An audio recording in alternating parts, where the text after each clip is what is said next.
ആദ്യമായിട്ട് നെറ്റ് എഴുതാൻ പോകുന്നവരുണ്ടാവും, 2-3 തവണ എഴുതിയവരുണ്ടാവും, നെറ്റ് എഴുതി നെറ്റ് കിട്ടി JRF വേണ്ടി പ്രിപ്പയർ ചെയ്യുന്നവരുണ്ടാവും. അങ്ങനെ പല പല കൂട്ടരും ഈ ഗ്രൂപ്പിൽ ഉണ്ട് എന്ന് നമുക്കറിയാം. എന്നാലും ആദ്യമായി നെറ്റ് എഴുതാൻ പോകുന്ന ഒരാളെ കൂടി ഉൾക്കൊള്ളുന്ന രീതിയിലാണ് നമ്മൾ ഇപ്പം ഈ ഒരു സെഷൻ വിചാരിക്കുന്നത്. കാരണം ബേസിക് ആയിട്ട് നെറ്റുമായിട്ട് ബന്ധപ്പെട്ട ചില കാര്യങ്ങൾ, നെറ്റ് എഴുതുന്നവരും ഒരുപക്ഷെ നെറ്റ് ക്വാളിഫൈ ചെയ്തവരുമായിട്ടുള്ള ആളുകൾ പോലും കൺഫ്യൂസ്ഡ് ആവാറുണ്ട് ബേസിക് ആയിട്ടുള്ള ചില കാര്യങ്ങളിൽ. എത്ര മാർക്സ്, എത്രയാണ് ക്രൈറ്റീരിയ, എത്ര വരെ നമ്മൾ പോകണം, എന്തായിരിക്കണം നമ്മുടെ ബേസിക് ഗോൾസ് എന്നൊക്കെയുള്ള കാര്യങ്ങൾ നമുക്ക് ചില ഡൗട്ട്സ് ഉണ്ടാവാറുണ്ട് അല്ലേ. അപ്പം അങ്ങനെ ബേസിക് കാര്യങ്ങൾ ഡിസ്കസ് ചെയ്യുക എന്നുള്ളത് പൊതുവെയുള്ള ഉദ്ദേശം. അതിനുശേഷം നിങ്ങൾക്ക് എന്തെങ്കിലും ഇതിന്റെ പ്രോസസ്സോ കണ്ടന്റോ സിലബസോ ഒക്കെ ആയിട്ട് ബന്ധപ്പെട്ട് എന്തെങ്കിലും ബേസിക് ആയിട്ടുള്ള സംശയങ്ങൾ ഉണ്ടെങ്കിൽ ചോദിക്കാം. ബാക്കി നമ്മൾ സിലബസിനെ ബ്രേക്ക് ഡൗൺ ചെയ്ത് പഠിക്കുക എന്ന് പറയുന്നത് കോഴ്സിന്റെ ഭാഗമായിട്ട് നമ്മൾ ചെയ്യും. ക്രിസ്റ്റൽ എഡ്യു ഹബിന്റെ കോഴ്സ് വരുന്നുണ്ട്, അതിന്റെ ഭാഗമായിട്ട് നമ്മൾ ചെയ്യുന്നതാണ്. അപ്പം ഇതുമായിട്ട് ബന്ധപ്പെട്ട ബേസിക് ആയിട്ടുള്ള കാര്യങ്ങൾ നമുക്കൊന്ന് നോക്കി പോവാം. ഓക്കെ, ഞാൻ ഇവിടെ നിങ്ങൾക്ക് സ്ക്രീൻ ഷെയർ ചെയ്യുന്നുണ്ട്, അത് കാണുന്നുണ്ടോ എന്ന് ഒന്ന് പറയണേ.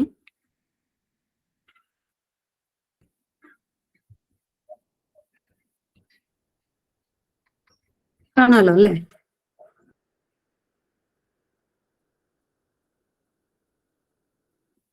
സ്ക്രീൻ കാണാമോ?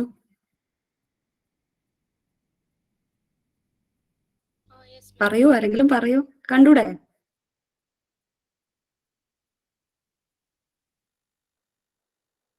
കാണാം മിസ്സേ. Okay, thank you. ആരോ ഒരാളെ റെസ്പോണ്ട് ചെയ്തിട്ടുണ്ട്.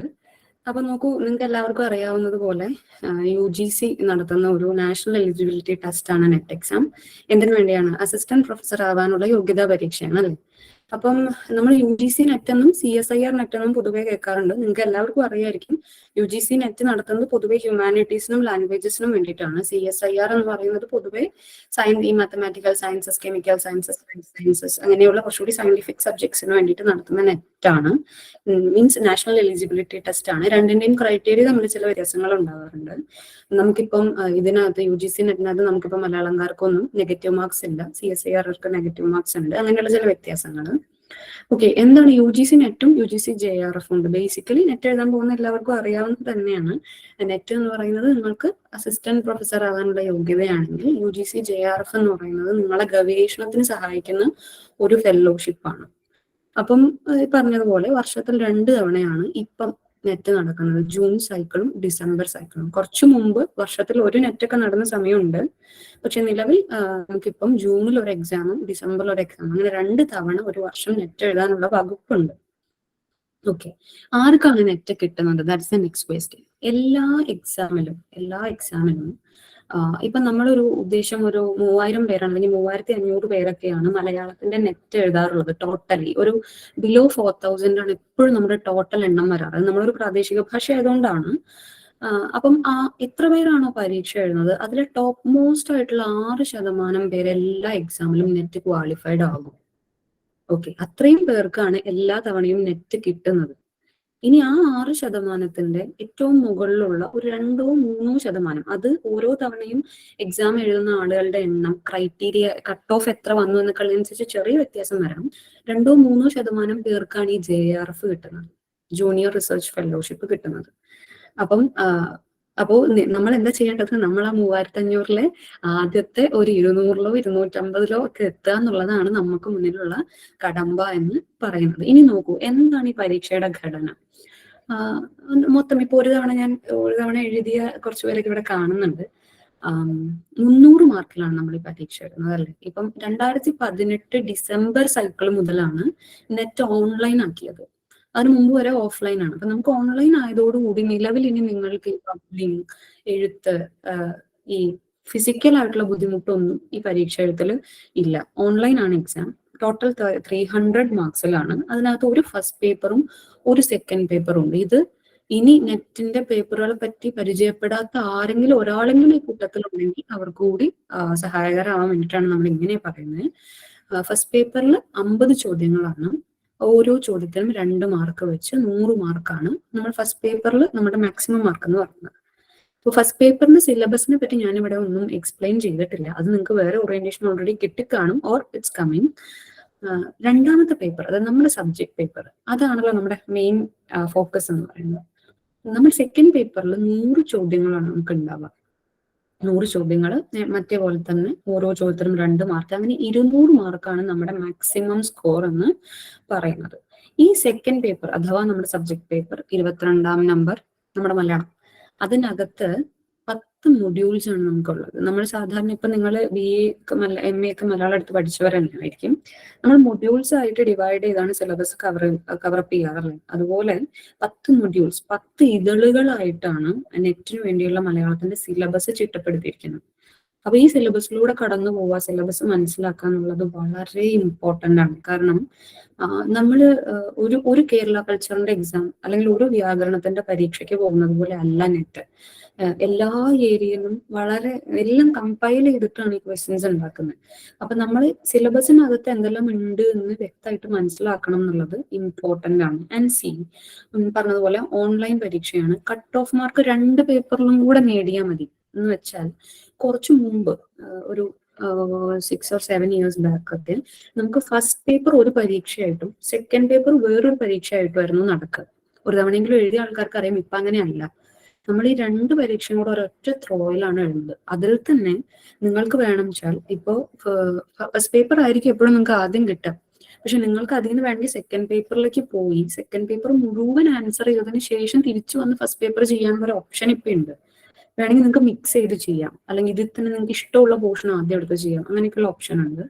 പിന്നെ എത്രയാണോ UGC പറയുന്ന കട്ട് ഓഫ്, അത് 2 പേപ്പറിലും കൂടെ ഒന്നിച്ച് നമ്മൾ വാങ്ങിയാൽ മതി.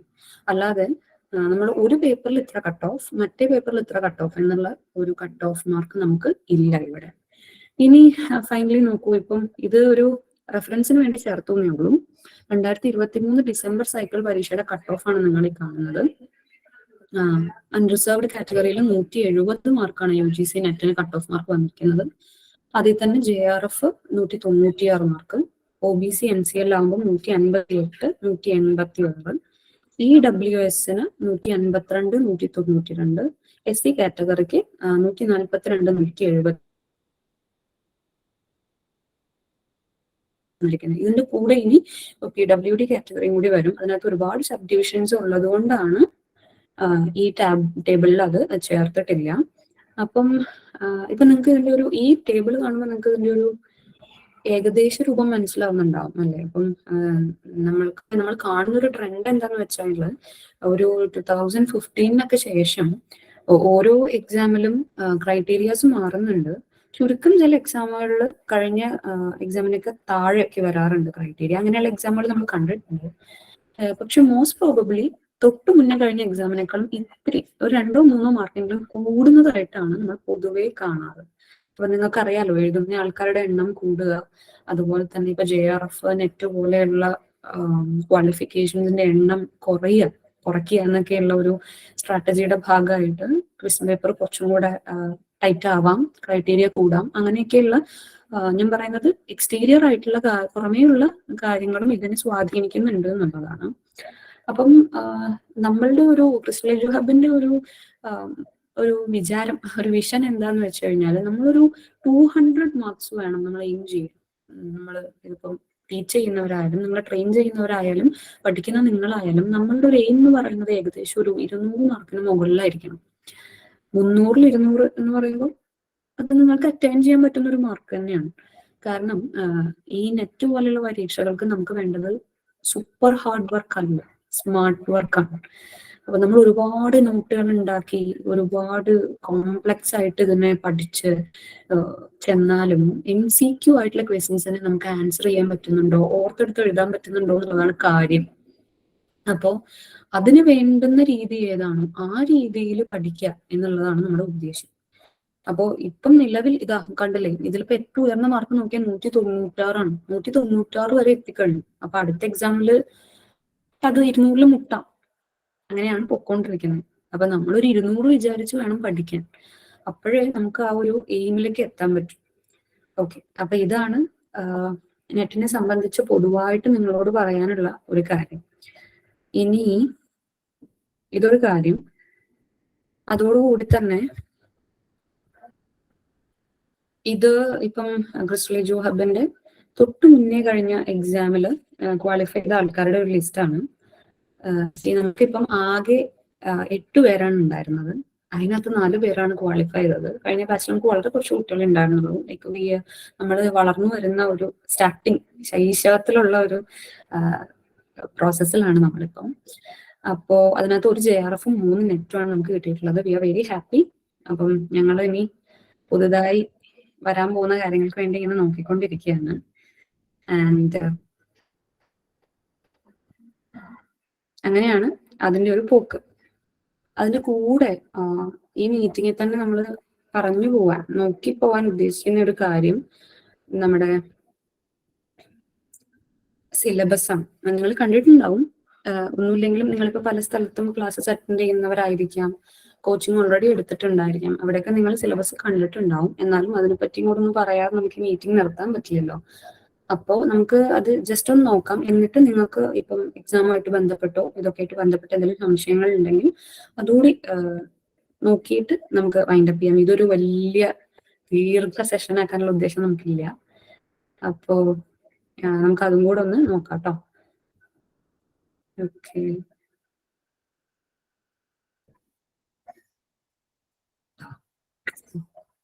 കാണാലോ അല്ലേ? കാണാമെന്ന് വിചാരിക്കുന്നു. ഇതാണ് UGCയുടെ സൈറ്റിൽ കൊടുത്തിട്ടുള്ള മലയാള സാഹിത്യത്തിന്റെ സിലബസ്. ഞാൻ പറഞ്ഞില്ലേ, നമുക്ക് 10 ഇതളുകളായിട്ടാണ് സിലബസ് ഡിവൈഡ് ചെയ്തിരിക്കുന്നത്. അതിൽ ഒന്നാമത്തെ ഇതളാണിത്, മലയാള സാഹിത്യം പ്രാരംഭം. അതില്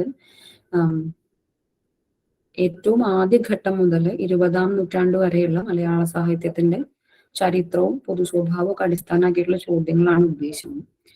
നിങ്ങൾക്ക് ഇപ്പോ MA ഒക്കെ മലയാളം പഠിക്കുന്ന കുട്ടികൾക്ക് അറിയുന്നുണ്ടാവും, എവിടെ മുതൽ എന്ന് ഇവിടെ പറഞ്ഞിട്ടില്ല. അപ്പൊ ഇത് എവിടെ മുതലാന്ന് ചോദിച്ചു കഴിഞ്ഞാൽ സാഹിത്യത്തിന്റെ തുടക്കം എന്ന് നമ്മൾ പറയുന്ന രാമചരിതമൊക്കെ മുതലാണെങ്കിൽ ഏകദേശം ഒരു 12-ാം നൂറ്റാണ്ട് മുതൽ എന്ന് കണക്കാക്കേണ്ടി വരും. അതല്ല, ഭാഷയുമായിട്ട് ബന്ധപ്പെട്ട ഏതെങ്കിലും സൂചന ഉണ്ടായ കാര്യം അല്ലെങ്കിൽ കാലം എന്നാണ് ഉദ്ദേശിക്കുന്നതെങ്കിൽ ഭാഷാ കൗടില്യമൊക്കെ ഉണ്ടായ കാലം, അതായത് ഏകദേശം ഒരു AD 3-4 നൂറ്റാണ്ടുകൾ മുതൽ നമുക്ക് കാര്യങ്ങൾ പറയാനുണ്ട് എന്നുള്ളതാണ്. അപ്പോ നമ്മളിപ്പം നമ്മൾ തുടക്കത്തിലേ മനസ്സിലാക്കേണ്ട ഒരു കാര്യം, നമ്മൾ എടുത്തിരിക്കുന്ന വിഷയം ഒരു ഭാഷയാണ്. അതുകൊണ്ട് അതിന്റെ ചരിത്രം എന്ന് പറയുന്നത് ഇതുപോലെ കുറെ നൂറ്റാണ്ടുകൾ പാസ് ചെയ്തിട്ടുള്ള ഒന്ന് തന്നെയായിരിക്കും. ഒബ്വിയസ് ആണത്. അപ്പോ ഇതിന്റെ വലിപ്പം കണ്ട് നമ്മൾ തുടക്കത്തിലേ അങ്ങ് ബുദ്ധിമുട്ടി പോവാതെ ഇതിനെ എങ്ങനെ വളരെ ടാക്ടിക്കലായിട്ട് കവറപ്പ് ചെയ്യാം എന്നാണ് നമ്മൾ നോക്കേണ്ടത്. കാരണം ഓൾറെഡി ഇതിന്റെ വലിപ്പം അറിഞ്ഞിരിക്കുന്നതാണ് നമുക്ക് നല്ലത്. അപ്പൊ ഇതിൽ തന്നെ നമ്മൾ നോക്കൂ, പാട്ടുപ്രസ്ഥാനം, മണിപ്രവാളം, ഇതര കാവ്യ പ്രസ്ഥാനങ്ങൾ എന്ന് വെച്ച് കഴിഞ്ഞാൽ ഗാഥ, കിളിപ്പാട്ട്, പാന, വഞ്ചിപ്പാട്ട് തുടങ്ങി പാട്ടിലും മണിപ്രവാളത്തിലും പെടാത്ത ബാക്കി. പിന്നെ ഗദ്യമാതൃകകൾ. ഗദ്യമാതൃക എന്ന് പറയുമ്പം പ്രാചീന ഗദ്യം മുതൽ ഈ മാപ്പിള മലയാളമൊക്കെ വരെയുള്ള അച്ചടിയൊക്കെ തുടങ്ങിയ കാലം വരെയുള്ള കാര്യങ്ങൾ നമ്മൾ ഒറ്റയടിക്കാണ്, ഒറ്റ ഒരു ടീമായിട്ടാണ് വെച്ചിരിക്കുന്നത്. അതുപോലെ പിന്നെ മഹാകാവ്യം, ഖണ്ഡകാവ്യം, പിന്നെ വിവർത്തനങ്ങൾ, അതും കൂടെ ഒരു സെക്ഷനാണ്. പിന്നെ നമ്മൾ കേട്ടിട്ടുണ്ട് കേരളവർമ്മ കളരി, കൊടുങ്ങല്ലൂർ കളരി എന്നൊക്കെ നമ്മൾ കേട്ടു പോയിട്ടേ ഉണ്ടാവുള്ളൂ. BA-യുടെ MA-യുടെ ഒക്കെ സിലബസിൽ നമുക്ക് അത്രേ ആവശ്യമുള്ളൂ ബേസിക് ആയിട്ട്. പക്ഷെ ഇതിനകത്ത് ഈ പറയുന്ന പോലെ പ്രാസവാദവും പച്ചമലയാള പ്രസ്ഥാനവും ഒക്കെ നമ്മൾ പരിചയപ്പെടേണ്ടതുണ്ട്. എന്ന് വെച്ച് നമ്മൾ ഇതിന്റെ ഇപ്പം സാഹിത്യ ചരിത്രങ്ങളൊക്കെ നോക്കുമ്പോൾ നിങ്ങൾക്ക് ഇപ്പോൾ ഒരുപാട് KM ജോർജിന്റെ സാഹിത്യചരിത്രം അവൈലബിൾ ആണ്, പന്മനയുടെ സാഹിത്യചരിത്രം അവൈലബിൾ ആണ്, എരുമേലിയുടെ സാഹിത്യചരിത്രമുണ്ട്. അപ്പൊ ഇതിനകത്തൊക്കെയുള്ള ഡാറ്റ അത്രയും സബ്ജക്റ്റീവ് ആണ്. നമുക്ക് അതിൽ നിന്ന് ഒബ്ജക്റ്റീവ് ഡാറ്റ ഉണ്ടാക്കിയെടുക്കുന്നതാണ് നമ്മുടെ ഉദ്ദേശം. ആ തരത്തിൽ ഇതിനെ സോർട്ട് ഔട്ട് ചെയ്യാണ് നമ്മൾ ചെയ്യേണ്ടത്. ഓരോ പ്രസ്ഥാനവും അതിലെ പ്രധാനപ്പെട്ട ആളുകൾ ആരൊക്കെയാണ്, പ്രധാനപ്പെട്ട കൃതികൾ ഏതൊക്കെയാണ്, ആ കൃതികൾക്ക് എന്തെങ്കിലും വളരെ സ്പെസിഫൈഡ് ആയിട്ടുള്ള പ്രത്യേകതകൾ ഉണ്ടോ, ഒന്ന് മറ്റൊന്നുമായിട്ട് ബന്ധമുണ്ടോ, പിന്നെ പഴയ പ്രാചീന ഗദ്യവും പ്രാചീന പദ്യമാകുമ്പോൾ ഒന്നിനെ പറ്റി മറ്റേതിലെങ്കിലും പരാമർശമുണ്ടോ, ഇത്തരം കാര്യങ്ങളൊക്കെയാണ് പൊതുവേ ചോദ്യമായിട്ട് നമ്മൾ വന്ന് കാണുന്നത്. അത് ആദ്യത്തെ ഇത്. നോക്കൂ, രണ്ടാമത്തെ ഇത് 20-ാം നൂറ്റാണ്ട് മുതലുള്ള കവിത. അപ്പൊ നമ്മൾ 20-ാം നൂറ്റാണ്ട് വരെയുള്ളത് ആദ്യത്തെ ഇതളാണ്. 20-ാം നൂറ്റാണ്ട് മുതലുള്ള മലയാള കവിതയാണ് രണ്ടാമത്തെ ഇതൾ. ഇത് കുറച്ചുകൂടെ കുട്ടികൾ ഇൻട്രസ്റ്റിംഗ് ആയിട്ട് പറയാറുണ്ട്. പിന്നെ ഈ പറഞ്ഞതുപോലെ ഈ റൊമാൻറ്റിസിസം, അതിനുശേഷം വന്ന റിയലിസം, തുടക്കത്തിൽ തന്നെ ക്ലാസിക് ആയിട്ടുള്ള കാര്യങ്ങളും ന്യൂ ക്ലാസിക് ആയിട്ടുള്ള കാര്യങ്ങളും നമ്മൾ ആദ്യത്തെ മൊഡ്യൂൾ കുറെ പറയും. റൊമാൻറ്റിസിസം മുതലാണ് നമ്മൾ രണ്ടാമത്തെ ഇതളിൽ നോക്കുക. ആധുനികത, ആധുനികോത്തര കവിത. അപ്പം പൊതുവെ മോഡേണിസവും പോസ്റ്റ് മോഡേണിറ്റിയൊക്കെ കുട്ടികൾക്ക് കുറച്ചും കൂടെ കണക്ട് ചെയ്യാൻ പറ്റാറുണ്ട്. ദളിത്, സ്ത്രീ, പരിസ്ഥിതി, സൈബർ കവിതകൾ, വിവർത്തന കവിതകൾ വരെയാണ് ആ ഇതളിന്റെ ദൈർഘ്യം എന്ന് പറയുന്നത്. മൂന്നാമത്തെ ഇതൾ കഥാസാഹിത്യമാണ്. മലയാളത്തിലെ ചെറുകഥ, നോവൽ എന്നീ സാഹിത്യ ജനുസുകൾ അടിസ്ഥാനമാക്കിയിട്ടുള്ള ചോദ്യങ്ങളാണ് ഉദ്ദേശം. ഇങ്ങോട്ടേക്കൊക്കെ വരുന്ന സമയത്ത് കവിതയിലും അതെ, രണ്ടാമത്തെ മൊഡ്യൂൾ മുതൽ ഇങ്ങോട്ട് അവാർഡുകൾ, പ്രധാനപ്പെട്ട അക്നോളജ്മെന്റ്സും കൂടെ നമ്മുടെ പഠനത്തിന്റെ ഏരിയയിലേക്ക് വരും. അതുപോലെ നെറ്റിന് സ്ഥിരമായി ചോദിക്കാറുള്ള, എന്നാൽ മറ്റ് സ്ഥലങ്ങളിൽ കാണാറില്ലാത്ത ഒരു തരം ചോദ്യം എന്ന് പറയുന്നത് കഥയിലായാലും നോവലിലായാലും കവിതയിലായാലും കവി എഴുതിയ നോവലിസ്റ്റ് എഴുതിയ കവിത, മനസ്സിലായോ, കഥാകൃത്ത് എഴുതിയ നാടകം, ഇങ്ങനെയുള്ള ചോദ്യങ്ങൾ ഏകദേശം ഒരു 2016-17 മുതൽ പലതവണ വന്നതായിട്ട് നമ്മൾ കണ്ടിട്ടുണ്ട്. പല മോഡലാണ് ഉണ്ടാവാറ്. ചിലപ്പോൾ ഒരു മാച്ച് ദ ഫോളോയിങ്ങിലാവാം, ചിലപ്പോൾ ഒറ്റ ക്വസ്റ്റ്യൻ ആയിട്ടായിരിക്കും, ചിലപ്പോൾ ഓഡ് വൺ ഔട്ട്, അങ്ങനെയൊക്കെ ആയിരിക്കും. അങ്ങനത്തെ ചോദ്യങ്ങൾ വരാറുണ്ട്. അപ്പോൾ കഥയും നോവലുമാണ് അതിന്റെ രണ്ടിന്റെയും ഉത്ഭവം, വളർച്ച, രണ്ടിലെയും നവോത്ഥാന കാലം, രണ്ടിലെയും ആധുനികോത്തര കാലങ്ങൾ, പിന്നെ വിവർത്തനം. ഇത് രണ്ടിലും നമ്മൾ നോക്കുന്നുണ്ട്. യൂണിറ്റ് 4 ദൃശ്യകലയും സാഹിത്യവുമാണ്. ഇത് കുറച്ചും കൂടെ ആർട്ട് റിലേറ്റഡ് ആണ്. പക്ഷെ നമ്മളിത് പരിചയപ്പെട്ടിട്ടുണ്ട്. ഈ മിക്ക സാധനങ്ങളും നമ്മൾ BA-യോ MA-യോ ആയിട്ട് ടച്ച് ചെയ്ത് പോയിട്ടുള്ളതായിരിക്കും. ഇവിടെ നമ്മൾ അതിൽ കുറച്ചും കൂടി ഡീപ്പായിട്ട് ഇറങ്ങണം എന്നുള്ളത്. ആട്ടക്കഥ, കഥകളി, തുള്ളല്, മലയാള നാടകം, തിരക്കഥയും സിനിമയും വരെയുള്ള ദൃശ്യശ്രാവ്യ കലകളുടെ ഒരു ഏരിയ വരുന്നത് ഇതൾ 4-ലാണ്. അതിനകത്ത് മലയാള നാടക സാഹിത്യ ചരിത്രം എന്നൊക്കെ പറഞ്ഞിട്ട് ഒരു പേപ്പർ തന്നെ ഡിഗ്രിക്കാർക്ക് ഉണ്ട് എന്നാണ് എൻ്റെ ഓർമ്മ. ഇതൾ 5 നാടോടി വിജ്ഞാനിയും, ഫോക്ലോർ, അതിന്റെ നിർവചനം, സിദ്ധാന്തം, സമീപനം, വർഗീകരണങ്ങൾ, അനുഷ്ഠാന കലകൾ, അനുഷ്ഠാനേതര നാടോടി കലാനിർവഹണങ്ങൾ, ഇങ്ങനെയുള്ള കാര്യങ്ങൾ. ഫോക്ലോറിന്റെ ഏരിയ നമ്മൾ സിലബസിനെ നോക്കുമ്പോൾ ഫോക്ലോർ, നാടോടി വിജ്ഞാനിയും എന്ന് പറയുന്ന ഇതള് മറ്റ് ഇതളുകളൊക്കെ കുറച്ചും കൂടെ പ്രിസൈസ് ആണ്, കുറച്ചും കൂടെ ചെറുതാണ് എന്നുള്ളതാണ്.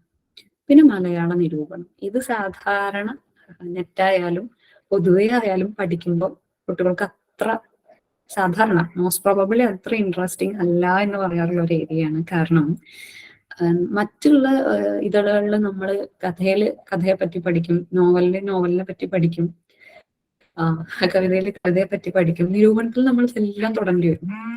കഥാനിരൂപണവും കവിതാ നിരൂപണവും ഒക്കെ ഇതിന്റെ ഭാഗമായിട്ട് വരും. അപ്പൊ നമ്മള് കവിത എഴുതിയത് ആരാന്നറിയണം, കവിതയിൽ എന്താ പറഞ്ഞെന്ന് അറിയണം, അതിന് നിരൂപണം ചെയ്തത് ആരാന്നറിയണം, അയാൾ എന്താ പറഞ്ഞെന്ന് അറിയണമല്ലോ. അപ്പൊ അങ്ങനെ ലെയേഴ്സ് കൂടും. ഹാരി പോട്ടർ പോലെയാണ്, ഓരോ ഇതള് കഴിയുമ്പോഴും കുറച്ച് ഡാർക്കായി വരും. അപ്പം പക്ഷെ ഇതിന്റെ ഒരു ഞാൻ കാണുന്ന ഒരു പോസിറ്റീവ് ആയിട്ടുള്ള കാര്യം എന്താണെന്ന് വെച്ച് കഴിഞ്ഞാൽ, അങ്ങനെ ആവുമ്പോഴൊരു ഗുണം, നമുക്ക് ഇതിനെ ടാബുലേറ്റ് ചെയ്യാൻ എളുപ്പമാണ്. ഏത് കഥയാണ് അല്ലെങ്കിൽ ഏത് കവിതയാണ്, അതിന്റെ കണ്ടന്റ് എന്താണ്, അല്ലെങ്കിൽ അതിനുള്ള സൂചന എന്താണ്, അതിന് നിരൂപണം ചെയ്തയാൾ പറഞ്ഞത് എന്താണ് എന്നുള്ള തരത്തില് കുറച്ചും കൂടെ സാധാരണ ഭാഷയ്ക്ക് ഇല്ലാത്തൊരു സ്വഭാവമാണ്. അതിനെ കുറച്ചും കൂടെ ടാബുലേറ്റ് ചെയ്ത് പഠിക്കാനുള്ള ഒരു മെത്തേഡ് നമ്മൾ കണ്ടെത്തുകയാണെങ്കിൽ അത് കുറച്ചും കൂടെ എളുപ്പമായി തീരും. ഞാനത് മുഴുവൻ വായിക്കുന്നില്ല, ബോറടിപ്പിക്കുന്നില്ല. മലയാള നിരൂപണമാണ് ആയത്. ഓക്കെ, നമ്മൾ പഠിക്കുന്ന സമയത്ത് അതിനെ പറ്റാവുന്നതിൽ ഏറ്റവും നന്നായി ടാക്കിൾ ചെയ്യാനുള്ള വഴികൾ നമ്മൾ ഉറപ്പായിട്ടും ഡിസ്കസ് ചെയ്യുന്നതാണ്. ഇതൾ 7 മറ്റ് സാഹിത്യ വിഭാഗങ്ങളാണ്. നിലവിൽ ഇപ്പൊ പറഞ്ഞതിൽ പെടാത്ത ജീവചരിത്രം, ആത്മകഥ, മെമ്മറി റൈറ്റിംഗ് എന്ന് നമ്മളിപ്പം പറയുന്ന ജീവചരിത്രവും ആത്മകഥയും, യാത്രാ വിവരണം, സർവകലാശാലയിലെ ഗവേഷണ ചരിത്രം. അത് ശ്രദ്ധിക്കുക, അത് അപ്ഡേറ്റ് ചെയ്ത് വന്ന ഒരു ഏരിയയാണ് സർവകലാശാലയിലെ ഗവേഷണ ചരിത്രം. കാരണം ഈ നമ്മളിപ്പം സാഹിത്യ ചരിത്ര വിജ്ഞാനീയം എന്നൊക്കെ പറഞ്ഞിട്ട് ചില സർവകലാശാലകളിൽ പുതിയ പേപ്പേഴ്സ് ഇൻട്രൊഡ്യൂസ്ഡ് ആയിക്കൊണ്ടിരിക്കുകയാണ്. അതുപോലെ അടുത്തിടെ വരാൻ സാധ്യതയുള്ള, അപ്ഡേറ്റ് ആവാൻ സാധ്യതയുള്ള ഒരു ഏരിയയാണ് ഈ ഗവേഷണ ചരിത്രം. അപ്പോൾ നമ്മളിപ്പം വിശദ പഠന ഗ്രന്ഥങ്ങളായിട്ട് പഠിക്കുന്ന പല പുസ്തകങ്ങളും നമ്മളിപ്പം അറിയുന്ന, അത് എഴുതിയ ആളുകൾ അവരവരുടെ ഗവേഷണ പ്രബന്ധങ്ങളായിട്ട് സബ്മിറ്റ് ചെയ്ത ടെക്സ്റ്റ് ആണ്. അത് പിന്നെ പുസ്തകങ്ങളാക്കിയതാണ്. അപ്പം ആ തരത്തിൽ അവയ്ക്ക് വളരെ പ്രാധാന്യമുണ്ട്. പുതിയ ഏരിയാസിനെ ആദ്യം കവറപ്പ് ചെയ്യുന്നത് ഗവേഷണ പ്രബന്ധങ്ങളാണ് എന്നുള്ളത് കൊണ്ട് അതിനെ പറ്റിയിട്ടുള്ള ബേസിക് ആയിട്ട് വളരെ വളരെ നോട്ടബിൾ ആയിട്ടുള്ള വാക്കുകൾ നമ്മളൊന്ന് ടച്ച് ചെയ്ത് പോകണം. നിലവിൽ അത് മതിയാകും, പക്ഷെ അതിന്റെ ഒരു കുറച്ചും കൂടി ഇലാബറേറ്റ് ആവുന്ന മുറയ്ക്ക് നമ്മൾ കുറച്ചും കൂടെ അതിലേക്ക് കടക്കേണ്ടി വരും എന്നാണ് നമ്മൾ മനസ്സിലാക്കുന്നത്. പിന്നെ വിജ്ഞാനകോശം, നിഘണ്ടു, സൈബർ സാഹിത്യം, കാരിക്കേച്ചർ, താരതമ്യ സാഹിത്യ പഠനം, വിവർത്തന പഠനം. അപ്പൊ നമ്മൾ ഈ നമ്മളുടെ ഇപ്പൊ ബെയിലിയുടെ നിഘണ്ടു, നമ്മൾക്ക് ഒരുപാട് നിഘണ്ടുക്കൾ അവൈലബിൾ ആണല്ലോ. ഇപ്പൊ ശ്രീകണ്ഠേശ്വരത്തിന്റെ നിഘണ്ടു, സാങ്കേതിക പദകോശം, പച്ചമലയാള നിഘണ്ടു, അങ്ങനെയുള്ള നിഘണ്ടുകളെ പറ്റി നമുക്ക് പ്രത്യേക ഒരു പാർട്ടില്ല. വിജ്ഞാനകോശം എന്ന് പറയുന്ന പാർട്ടിൽ നമ്മൾ ഒരുമിച്ചാണ് കൈകാര്യം ചെയ്യുക. അതുപോലെ നമ്മളിപ്പോ ഈ വൈജ്ഞാനിക ഗ്രന്ഥങ്ങളെ പറ്റി, താളിയോല ഗ്രന്ഥങ്ങളെ പറ്റി പ്രത്യേകം പറഞ്ഞിട്ടില്ല. പക്ഷെ നമ്മൾ പ്രാചീന സാഹിത്യം പറയുന്ന സമയത്ത് അവയെ കൂടി ഉൾപ്പെട്ടു. ഇതിൽ 8 ഭാഷാശാസ്ത്രവും വ്യാകരണവുമാണ്. സാധാരണ സബ്ജക്റ്റീവായിട്ട് എക്സാം എഴുതേണ്ടി വരുന്ന സമയങ്ങളിൽ കുട്ടികളെ വളരെ അപൂർവം കുറച്ച് ആൾക്കാരെ മാറ്റി നിർത്തിയാൽ ബാക്കി എല്ലാവരെയും കുറച്ച് ബുദ്ധിമുട്ടിക്കാനുള്ള ഒരു ഏരിയ തന്നെയാണ്. കാരണം അത് ഡ്രൈ ആണ്. ഭാഷ പഠിക്കാൻ വേണ്ടി ഇൻട്രസ്റ്റഡ് ആയിട്ട് വരുന്ന, താല്പര്യത്തോടെ വരുന്ന ഒരു കുട്ടീനെ അത്ര എന്താണ് നൈസായിട്ട് റിസീവ് ചെയ്യണ 2 സബ്ജക്റ്റുകളല്ല പൊതുവെ ഭാഷാശാസ്ത്രവും വ്യാകരണവും. ഇഷ്ടമുള്ളവരുണ്ട്, അവരില്ല എന്ന് പറയുന്നില്ല. പക്ഷെ പൊതുവെ കുറച്ച് ഡ്രൈ ആണ്.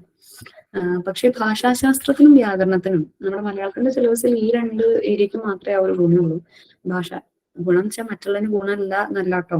ഭാഷാശാസ്ത്രവും വ്യാകരണവും നമുക്ക് ഫസ്റ്റ് പേപ്പർ പഠിക്കും പോലെ പഠിക്കാൻ പറ്റും. അത് ഭാഷാശാസ്ത്രത്തിനും വ്യാകരണത്തിനും ഫിക്സഡ് കണ്ടന്റ് ആണ്. കഥയും കവിതയൊക്കെ ഓരോ വർഷം പോകുന്തോറും അത്രയും അവാർഡുകൾ കൂടി, അത്രയും കൃതികൾ കൂടി, അത്രയും നിരൂപണങ്ങൾ കൂടി, അങ്ങനെ ഒരു എന്താ പറയാ, ഇങ്ങനെ സ്ഥിരമായി പരിഷ്കരിച്ചുകൊണ്ടിരിക്കുന്ന ഒരു മൂഡാണ് മറ്റ് സബ്ജക്റ്റുകൾക്കുള്ളത്. നമ്മൾ മുന്നേ പറഞ്ഞ കഥയ്ക്കും. പക്ഷെ ഭാഷാശാസ്ത്രത്തിലും വ്യാകരണത്തിലും മുമ്പേ ലക്ഷണം ചെയ്തു വെച്ച ചില ടെക്സ്റ്റുകളുണ്ട്. ഭാഷാശാസ്ത്രത്തിന്റെ വളരെ പുതിയ നവീന ഭാഷാശാസ്ത്രത്തിന്റെ ചില ശാലകൾ വളർന്നുകൊണ്ടിരിക്കുന്നുണ്ട്, ഇല്ലെന്നല്ല. പക്ഷെ നമുക്ക് സിലബസിൽ പറഞ്ഞിട്ടുള്ളതായ, നമ്മൾ പഠിക്കേണ്ടതായ കാര്യങ്ങൾക്ക് ഏതാണ്ട് കൃത്യമായ ഒരു ചട്ടക്കൂടുണ്ട്. അതിനകത്തുനിന്നേ ചോദിക്കും. അപ്പൊ നമ്മൾ ഇതിൽ പറഞ്ഞിട്ടുള്ള കാര്യങ്ങൾ നമ്മൾ പഠിച്ച് ഈ ഏരിയയിൽ നിന്ന് ഉറപ്പായിട്ട് നമുക്ക് മാർക്ക് കിട്ടും. നമ്മൾ സാധാരണ പറയുക ഒരു ഇതളിൽ നിന്ന് ഏതാണ്ട് 10 ചോദ്യം എന്നാണ്. അങ്ങനെ 10 ഇതളിൽ നിന്ന് 10 ചോദ്യം വെച്ച് 100 ചോദ്യം. അങ്ങനെ നോക്കുമ്പോൾ ഭാഷാശാസ്ത്രത്തിന്റെയും വ്യാകരണത്തിന്റെ ഇതളിൽ നിന്ന് 10 ചോദ്യം നിങ്ങൾക്ക് എളുപ്പത്തിൽ ഉത്തരം എഴുതാൻ കഴിയും, നമ്മളെ കണ്ടന്റ് ക്ലിയർ ആയിട്ട് കവർ ചെയ്താൽ കേട്ടോ. അപ്പം ഇതില് ഈ ഭാഷാശാസ്ത്രത്തിലും വ്യാകരണത്തിലും ഈ പ്രാചീന ഭാരതത്തിലെ ഭാഷാപഠന രീതികളും വേണം പറയുക. ഇപ്പൊ ഭാഷാശാസ്ത്രത്തിലും പാശ്ചാത്യമായിട്ടുള്ളതും വേണം. പിന്നെ വ്യാകരണത്തിന്റെ കാര്യത്തിൽ പക്ഷെ നമുക്ക് ഇപ്പൊ കേരളവാണിയും ടെക്സ്റ്റിനെ മുൻനിർത്തി തന്നെയുള്ള കാര്യങ്ങളാണ് കൂടുതലും. അതിന് നിങ്ങളിപ്പോ വ്യാകരണം പേപ്പർ പഠിച്ചപ്പോ അത് പരിചയപ്പെട്ടിട്ടുണ്ടാവും എന്നാണ് ഞാൻ വിചാരിക്കുന്നത്. വ്യാകരണത്തിന് ശേഷം വന്നിട്ടുള്ള കേരളവാണ്യത്തിനോട് വിമർശനം കാണിച്ചുകൊണ്ട് വന്നിട്ടുള്ള ടെക്സ്റ്റുകൾ, അതിൽ പറഞ്ഞിട്ടുള്ള ചില കാര്യങ്ങൾ അല്ലെ, പിന്നെ ലിംഗപ്രത്യയമാണോ അംഗപ്രത്യയമാണോ തുടങ്ങിയ കുറേ കാലങ്ങളായിട്ട് സോൾവ് ചെയ്യപ്പെടാത്ത ചില കാര്യങ്ങളും നമ്മൾ അതിനകത്ത് നോക്കേണ്ടതുണ്ട്. ഈ വ്യാകരണത്തിനും ഭാഷാശാസ്ത്രത്തിനും ഇത് കൂടാതെ മറ്റൊരു കാര്യം കൂടി ഉള്ളത് എന്താണെന്ന് വെച്ചാൽ, ഡിഗ്രിയുടെയോ PGയുടെയോ ആ സിലബസിന്റെ ആ സബ്ജക്റ്റിന്റെ പരീക്ഷ കഴിയുന്നതോടുകൂടി നമുക്ക് കുറെ ഡാറ്റ മിസ്സായി പോകാൻ സാധ്യതയുള്ള ഒരു ഏരിയയാണ്. അപ്പൊ ഇത് നമ്മൾ പരീക്ഷയ്ക്ക് വേണ്ടി, നെറ്റിന് വേണ്ടി നമ്മൾ ഒന്ന് പൊടി തട്ടി എടുക്കുക തന്നെ വേണം. അവിടെ നമ്മൾ കുറച്ച് ഇൻവെസ്റ്റ് ചെയ്യേണ്ടതുണ്ട്. പക്ഷെ വൺസ് നമ്മൾ ഇൻവെസ്റ്റ് ചെയ്താൽ അത് ഭയങ്കര വർത്തിട്ടാണ്. 9 സാഹിത്യ സിദ്ധാന്തങ്ങളും സൗന്ദര്യശാസ്ത്രവും. ഇതും നമ്മൾ പറഞ്ഞതുപോലെ നമ്മൾ ഓറിയന്റലും ഓക്സിഡന്റലും, പാശ്ചാത്യം പൗരസ്ത്യം രണ്ടും നോക്കണം. പക്ഷെ ഈ പറഞ്ഞതുപോലെ നമുക്ക് കേട്ട് പരിചയമുള്ള പുതുതായി ഒന്നും നിലവിൽ അതിലേക്ക് കയറിയിട്ടില്ല. ക്ലാസിസം, നിയോ ക്ലാസിസം, റൊമാൻറ്റിസിസം തുടങ്ങി കോളനിയാനന്തരവാദം, സ്ത്രീവാദം, ദളിത്വാദം, പരിസ്ഥിതി വിജ്ഞാനീയം തുടങ്ങിയ സാധനങ്ങൾ വരെ ഇതര സാഹിത്യ സമീപനങ്ങളിൽ നിന്ന് ഒരു കൊളുത്തും കൂടി അവസാനം വന്ന അപ്ഡേഷൻ വരെ എന്നാണ്. നമുക്ക് സാധ്യമായിട്ടുള്ള അത്രയും അപ്ഡേഷൻസ് നമ്മൾ അതിൽ നോക്കും കേട്ടോ. അതുപോലെ കവി, ഭാവുകൻ, കാവ്യഹേതുക്കൾ, കാവ്യനിർവചനം, കാവ്യപ്രയോജനം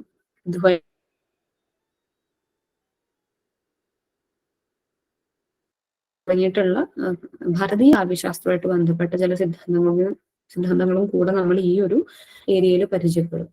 നമ്മൾ ഈ രസവും ധ്വനിയൊക്കെ പഠിച്ചപ്പോൾ ഈ ഭാഷാഭൂഷണിയിലും കേരളവാണ്യത്തിലൊക്കെ അവിടെ AR പറഞ്ഞു പോയിട്ടുള്ള ചില കാര്യങ്ങളായാലും നമ്മൾ ബേസായിട്ട് പഠിച്ചിട്ടുണ്ടാവുക. പിന്നെ വക്രോക്തി ഉണ്ട്, അതുപോലെ സംഗീത രത്നാകരുണ്ട് എന്നൊക്കെ പറയും. പക്ഷെ നമ്മൾ ഇപ്പൊ ഭാമഹന്റെയും ഭട്ടലല്ലടന്റെ ഒക്കെ പുസ്തകങ്ങൾ തേടിപ്പോയി കാണില്ല. നമ്മൾ അത് കമ്പൈൽ ചെയ്ത് പറഞ്ഞിട്ടുള്ള ആൾക്കാരുടെ പുസ്തകങ്ങളിൽ നിന്ന്, ഭാരതീയ സാഹിത്യ ദർശനം എന്നൊക്കെ പറയുന്ന പുസ്തകങ്ങളിൽ നിന്ന് എടുത്തായിരിക്കും നമ്മൾ പരീക്ഷ പാസ്സായിട്ടുണ്ടാവുക. നെറ്റിന് പോണ സമയത്ത് നമ്മൾ എന്ത് ചെയ്യും? നമ്മളിപ്പോ ഇവിടെ ചെയ്യുക എന്താണെന്നറിയോ? നമ്മള് ഈ ഭാഷാഭൂഷണി തുടങ്ങിയ ഗ്രന്ഥങ്ങളിലും ഈ സിദ്ധാന്തങ്ങൾ, സമീപനങ്ങൾ തുടങ്ങിയ പുസ്തകങ്ങളും കമ്പൈൽ ചെയ്തിട്ടുള്ള ഡാറ്റ അതുപോലെ തരിക മാത്രമല്ല, ഇപ്പൊ രസവും ധ്വനിയൊക്കെ ചർച്ച ചെയ്യുന്ന സമയത്ത് നമ്മൾ അതിന്റെ ഏറ്റവും ബേസിക് ആയിട്ടുള്ള ടെക്സ്റ്റ് നാട്യശാസ്ത്രമാണ്. നാട്യശാസ്ത്രം, അത് പ്രൈമറി ടെക്സ്റ്റിൽ നിന്ന് ഡാറ്റ എടുക്കുക എന്നുള്ളത് പ്രധാനമാണ്. അത് നിങ്ങളെ ഉറപ്പായിട്ടും സഹായിക്കും. അപ്പൊ ആ തരത്തിലാണ് നമ്മൾ ഈ ഏരിയ പഠിച്ചു പോവുക. ഇതൾ 10 കേരള സംസ്കാരം. BA മലയാളം എടുത്ത ആൾക്കാർ അങ്ങനെയാണ്. 4ാമത്തെ സെമിസ്റ്റർ വരെ കേരള സംസ്കാരം ഉണ്ടാവാറുണ്ട്. കേരള സംസ്കാരം സാംസ്കാരിക ചരിത്ര നിർമ്മിതിയുടെ ഉപാദാനങ്ങൾ എന്താണ് എന്ന് പഠിക്കുന്ന ഇടം തൊട്ട് പ്രാചീന രാഷ്ട്രീയ സംസ്കാരം, സാമൂഹിക സംസ്കാരം, മതങ്ങളുടെ സംഭാവന, മാധ്യമ സംസ്കാരം തുടങ്ങി ടെലിവിഷനും ന്യൂ മീഡിയയും വരെ വന്നു നിൽക്കുന്ന ഒരു ഏരിയയാണ് നമുക്ക് എന്തിൽ കവർ ചെയ്യാനുള്ളത്? കേരള സംസ്കാരത്തിൽ കവർ ചെയ്യാനുള്ളത്. ഇതിനകത്ത് പിന്നെ നമ്മൾ കുറേ കാര്യങ്ങൾ നമ്മൾ ഓർമ്മ നിൽക്കുന്നതൊക്കെ ആയിരിക്കും. പിന്നെ വർഷങ്ങള്, അതുപോലെ ചില രാജാക്കന്മാരുടെ പേരുകള്, അവരുടെ ആസ്ഥാനം എവിടെയാണ്, അന്നുണ്ടായ പ്രധാന രാഷ്ട്രീയ സംഭവങ്ങൾ ഏതൊക്കെയാണ്, പിന്നെ ഈ പറഞ്ഞതുപോലെ സാംസ്കാരികമായിട്ട് അതിനുള്ള പ്രത്യേകത എന്താണെന്നും കൂടിയുള്ള രീതിയിൽ നമ്മൾ നോക്കിപ്പോ ആളുകളുടെയും വർഷങ്ങളുടെ ഒരു അതിപ്രസരം ഈ ഏരിയയിൽ ഉണ്ടാവും. മതങ്ങളുടെ സമയം, ഈ ഹിന്ദുമതം, ജൈനമതം, ക്രിസ്തുമതമൊക്കെ വരുമ്പോഴേക്കും നമുക്ക് ഒരു AD 1, AD 4, AD 3 എന്നൊക്കെ പറഞ്ഞ് അങ്ങനെ ഉണ്ടാവും. അപ്പൊ നമ്മൾ എന്ത് ചെയ്യും?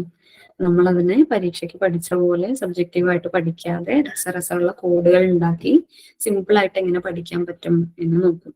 ഓക്കെ, അപ്പൊ അങ്ങനെ അതിനെ കവറപ്പ് ചെയ്യാം എന്നാണ് നമ്മളുടെ ഒരു പ്ലാൻ. അപ്പൊ ഇതാണ് നമ്മളുടെ 10 ഇതിലുള്ള സിലബസ് എന്ന് പറയുന്നത്. ഇത് UGCയുടെ സൈറ്റിൽ അവൈലബിൾ ആണ്. നിങ്ങൾ ഇതുവരെ ഇത് പരിശോധിച്ചിട്ടില്ലെങ്കിൽ ഉറപ്പായിട്ടും നിങ്ങൾ ഇതൊന്ന് ഡൗൺലോഡ് ചെയ്ത് നോക്കണം. കാരണം ഈ സിലബസ് പരിചയപ്പെടുക എന്ന് പറയുന്നത് വളരെ ഇമ്പോർട്ടൻ്റ് ആണ്.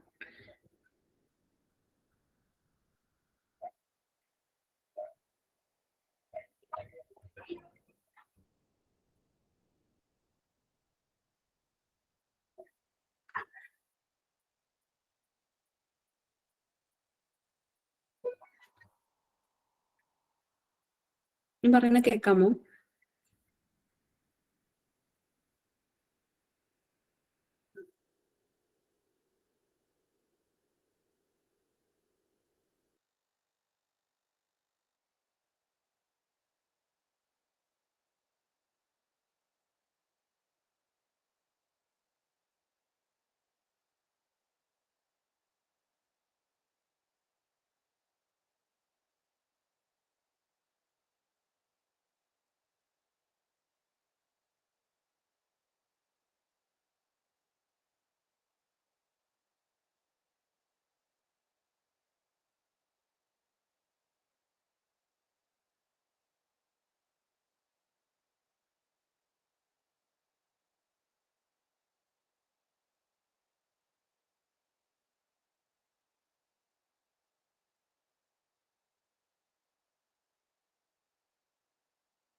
ഹായ്, മാമിന്റെ റേഞ്ച് കട്ടായതാണ്. ഇപ്പൊ വരൂ കേട്ടോ, ഒന്ന് വെയിറ്റ് ചെയ്യണേ.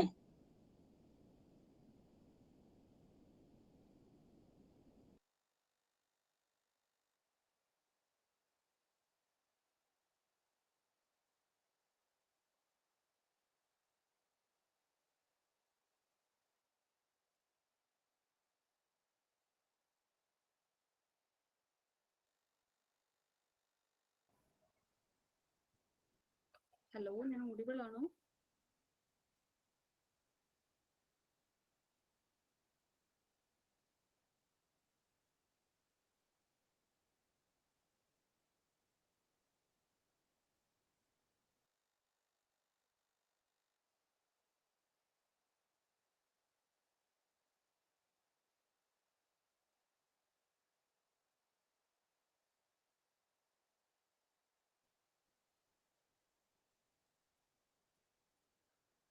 ഓഡിബിൾ ആണോ?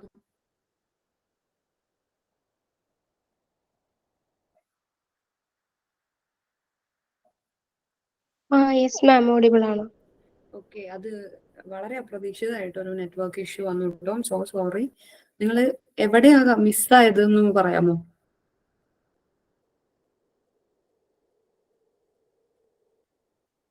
ഏത് ഭാഗമാണ് അവസാനം കേട്ടേന്ന് പറയാമോ ആരെങ്കിലും ഒരാള്?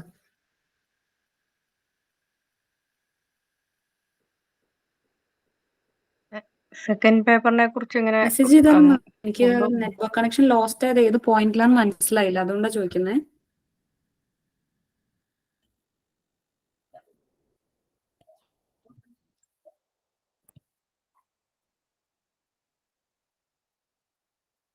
ആരെങ്കിലും ഒരാൾ പറയൂ. ഓക്കെ, നിങ്ങൾ സിലബസ് എക്സ്പ്ലെയിൻ ചെയ്തത് അത് 10ാമത്തെ ഇതിൽ വരെ കംപ്ലീറ്റ് ആയോ? നമ്മൾ എവിടെയാണ് അവസാനം പറഞ്ഞത്?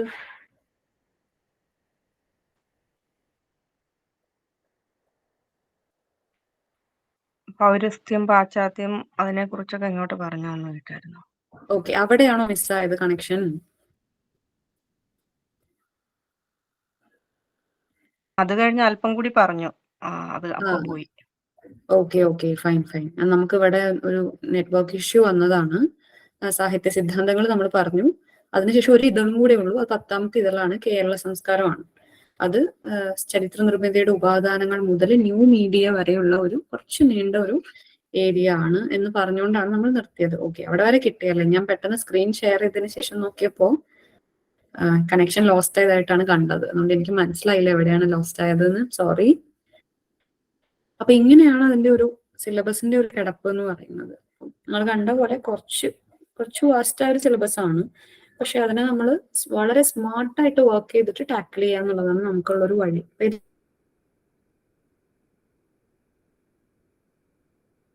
ഉണ്ടെങ്കിൽ ചോദിക്കാം. ബേസിക്സ് മനസ്സിൽ വെച്ചിട്ട് നിങ്ങൾക്ക് എന്താണ് ഏറ്റവും നല്ല ഒരു പഠിക്കാനുള്ള മെത്തേഡ് എന്ന് നിങ്ങൾക്ക് തോന്നുന്നത്, ആ ഒരു മെത്തേഡിൽ മുന്നോട്ട് പോകുക എന്നുള്ളതാണ് നമ്മൾ ചെയ്യേണ്ട ഒരു കാര്യം. പിന്നെ ഇതിന്റെ പർപ്പസ് എന്താണെന്നുള്ളത് നമ്മൾ കറക്റ്റായിട്ട് മനസ്സിലാക്കുക. നിങ്ങൾക്ക് നെറ്റ് നേടി ഒരു അസിസ്റ്റന്റ് പ്രൊഫസർ ആവുക എന്നുള്ളതാണോ പർപ്പസ്, അതോ JRF വിൻ ചെയ്തിട്ട് ഒരു റിസർച്ച് സ്കോളർ ആവുക എന്നുള്ളതാണോ? നിങ്ങളുടെ ഇന്നർ പർപ്പസ് എന്താണെന്നുള്ളത് നല്ലോണം മനസ്സിലാക്കി അതിനനുസരിച്ച് പ്രിപ്പയർ ചെയ്യാം. ഒരു കാര്യം കൂടി പറഞ്ഞിട്ട് ഞാൻ നിർത്താം. അപ്പൊ നിങ്ങൾക്ക് എന്തെങ്കിലും ചോദിക്കാനുണ്ടെങ്കിൽ ചോദിക്കൂ. നിലവിൽ ജൂനിയർ റിസർച്ച് ഫെലോഷിപ്പിന്റെ ഫെലോഷിപ്പ് തുക എന്ന് പറയുന്നത് 37,000 രൂപയാണ് ഒരു മാസം. അതിന്റെ കൂടെ HR ഉണ്ട്. HR-ന് പുറമെ 37,000 രൂപയാണ് ആദ്യത്തെ 2 വർഷത്തേക്ക്. പിന്നീടുള്ള 3 വർഷത്തേക്ക് അത് 42,000 രൂപയാണ്. സോ നമ്മളിപ്പോ എന്തിനു വേണ്ടിയാണോ പ്രിപ്പയർ ചെയ്യുന്നത് അതിന്റെ എല്ലാ ഗുണഫലങ്ങളും നമ്മൾ അറിഞ്ഞിരിക്കേണ്ടതുണ്ടല്ലേ. അപ്പോൾ റിസർച്ച് സ്കോളേഴ്സ് ആവാനൊക്കെ ഉദ്ദേശിക്കുന്നവര് നല്ലോണം ട്രൈ ചെയ്യുക. നിങ്ങൾക്ക് JRF എന്ന് പറയുന്നത് വലിയൊരു സപ്പോർട്ട് ആയിരിക്കും. ആൻഡ് അതർവൈസ് നെറ്റ് എന്ന് പറയുന്നത് നിങ്ങൾക്ക് വേണ്ട ഏറ്റവും അത്യാവശ്യമുള്ള ഒരു യോഗ്യതയാണ് നിങ്ങൾ കോളേജിൽ പഠിപ്പിക്കാൻ ഉദ്ദേശിക്കുന്നവരാണെങ്കിൽ. സോ ഇത്രയൊക്കെയാണ് പറയാനുള്ളത്. ഇനി എന്തെങ്കിലും കാര്യങ്ങൾ ഉണ്ടെങ്കിൽ നിങ്ങൾക്ക് ഇവിടെ മെസ്സേജ് ചെയ്തോ അല്ലെങ്കിൽ നിങ്ങളുടെ മൈക്ക് അൺമ്യൂട്ട് ചെയ്തിട്ടോ ചോദിക്കാം. എനിക്ക് അറിയാവുന്ന കാര്യമാണെങ്കിൽ ഞാൻ പറയാം. എന്നിട്ട് നമുക്കത് വൈൻഡ് അപ്പ് ചെയ്യാം. ഓൾറെഡി നമ്മൾ ഏകദേശം ഒരു അരമണിക്കൂറിലധികം എടുത്തിട്ടുണ്ട്. അതിൻ്റെ ഇടയിൽ നെറ്റ്വർക്ക് പോയിന്റ് ഒരു പ്രശ്നം ഉണ്ടായി. ഇനി എന്തെങ്കിലും ഉണ്ടെങ്കിൽ പറയൂ, എന്നിട്ട് നമുക്ക് വൈൻഡ് അപ്പ് ചെയ്യാം. ഓക്കെ.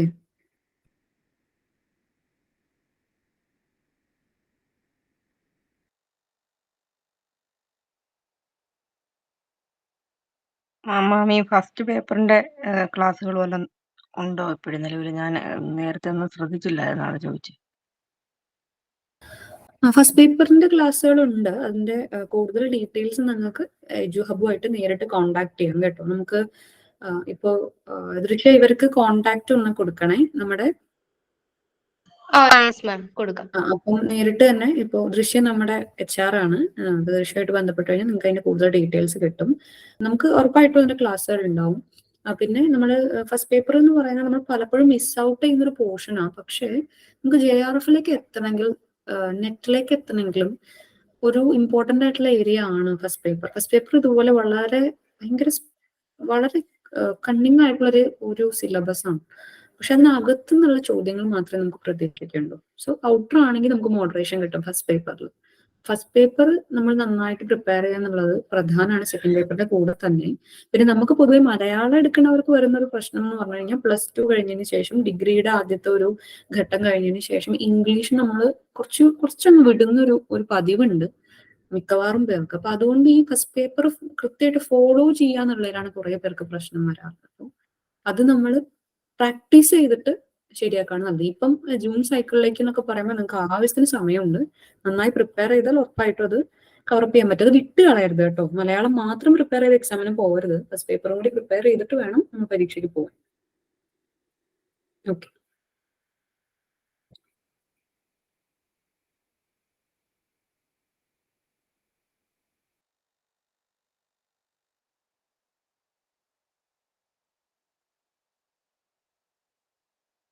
മാം ഒരു കാര്യം കൂടെ ചോദിച്ചോട്ടെ?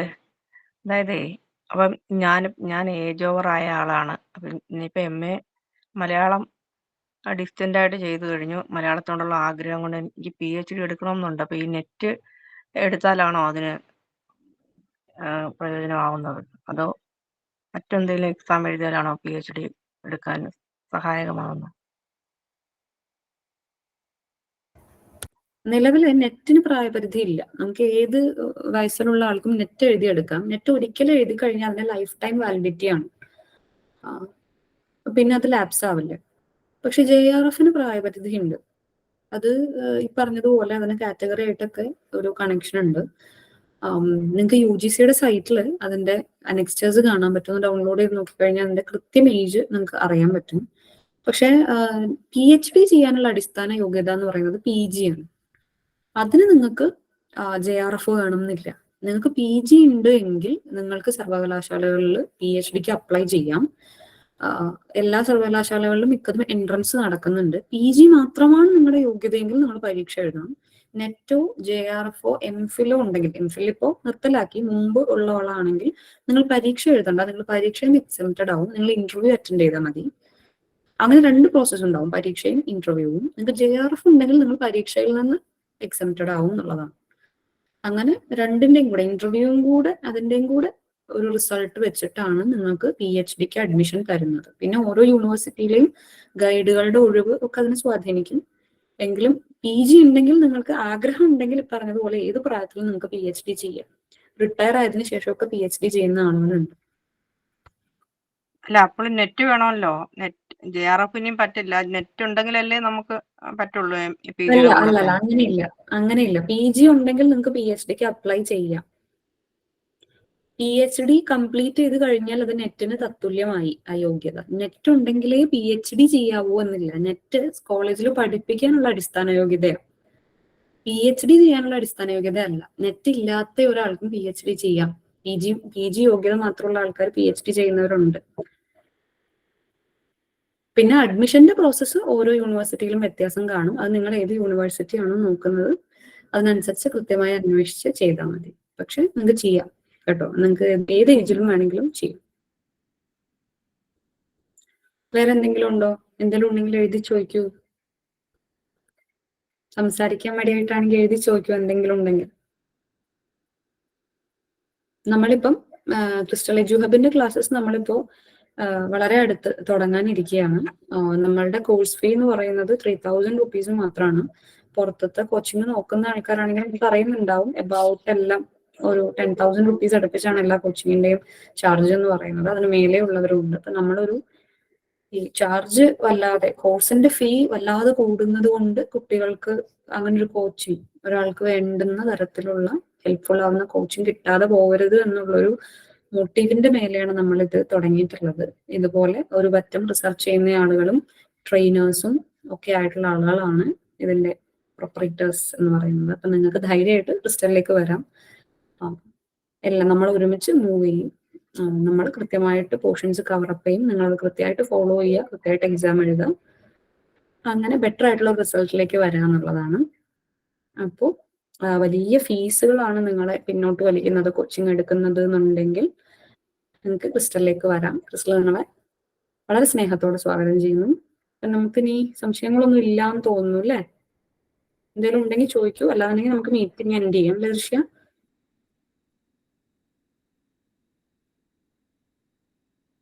എന്തേലും ഉണ്ടോ? ആർച്ച, മുസ്രിയ, ശ്രദ്ധ, ഇനി എന്തേലും ഉണ്ടോ? ഇല്ലാന്ന് മനസ്സിലാക്കട്ടെ. അങ്ങനെയാണെങ്കിൽ യു കൻ ലെഫ്റ്റ്. നമുക്ക് മീറ്റിംഗ് നിർത്താം കേട്ടോ. ക്ലാസ്സസ് പുരോഗമിക്കുന്നതിനനുസരിച്ച് വിവരങ്ങൾ നിങ്ങളെ അറിയിക്കും. നിങ്ങൾ ഇൻട്രസ്റ്റഡ് ആണെങ്കിൽ ക്ലാസ്സസിന് ജോയിൻ ചെയ്യുക. ക്ലാസ്സിന് ജോയിൻ ചെയ്താലും ഇല്ലെങ്കിലും നന്നായി പ്രിപ്പയർ ചെയ്യുക. വളരെ നന്നായിട്ട് എക്സാമിനെ ഫേസ് ചെയ്യുക. സ്മാർട്ട് വർക്ക് ചെയ്യുക. നെറ്റ് പഠിക്കുക കേട്ടോ. Okay, thank you.